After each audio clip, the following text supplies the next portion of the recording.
he says there, Trevor, my squad's like having Ferraris in his garage. Does that not prove that he's wrong to moan? I think so. I think that the fact that the scheduling's so crazy at the moment is because they've been so successful. And they've been so successful because they've got two great squads of players that they can field.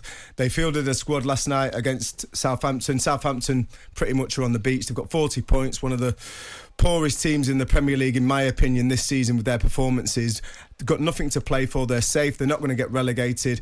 And he give them players the opportunity to go out and showcase themselves and showcase what they've got. And can they put a little performance in where he starts considering them for the game on Sunday, which, you look at that game against Wolves, they could win the domestic treble if the result goes against Manchester City on Sunday. So that's a great carrot for the boys to feel that they could get involved in that. But not only that, they could play their way into the European Champions League final. So there was a lot of motivation for the players to play last night and win that game, and that's exactly what they did. There was a little bit of jeopardy, but looking at Southampton this season, I don't think there was much jeopardy whatsoever. No.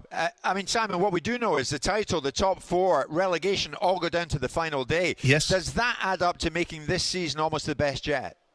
Well, it certainly makes it an engaging one, doesn't it? Because we've had a battle for the top four, we've had a battle for the Premier League, and we're having a battle for the relegation. And you can't watch much. The only other battle you could have is for mid-table, and who cares about that one, right? So you've got three. They are the perfect storm, aren't they? They are the perfect outcome of a Premier League, that you don't know who wins the league, who qualifies for Europe, or who gets relegated, or the third spot of relegation until the last games of the season.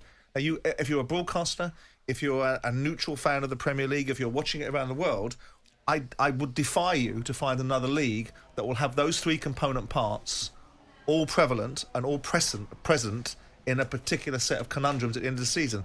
So from a broadcasting and football content point of view and value for your buck and an overall perspective, I think it is a very, very... There have been other seasons that we've had compelling, Manchester City winning the game against QPR on the last kick of the game, when United thinking they've won the league. Best moment in the Premier League history. The season when Palace got relegated under my ownership, when 4 teams could have got relegated in the last game of the seasons on Survival Sunday. They all have their own narrative. But I think it's a good point that you make, because we have 3 unanswered questions on the last weekend of the season. I think there's favourites. I think if you asked anyone, I think Manchester will win the league. And look at Burnley and Tottenham will be fourth. Playing Villa. Will Villa field a strong side? I think Steven Gerrard will, because the integrity of the league depends on it. So I think that's going to be a really tough game for Burnley. The only disadvantage to that is they both played one another a week ago. Absolutely. So Burnley can have a look-see at Villa and react to it. Yeah. Jim White and Simon Jordan. Monday to Friday mornings from 10 on AM, on DAB, via the talkSPORT app and on your smart speaker. talkSPORT.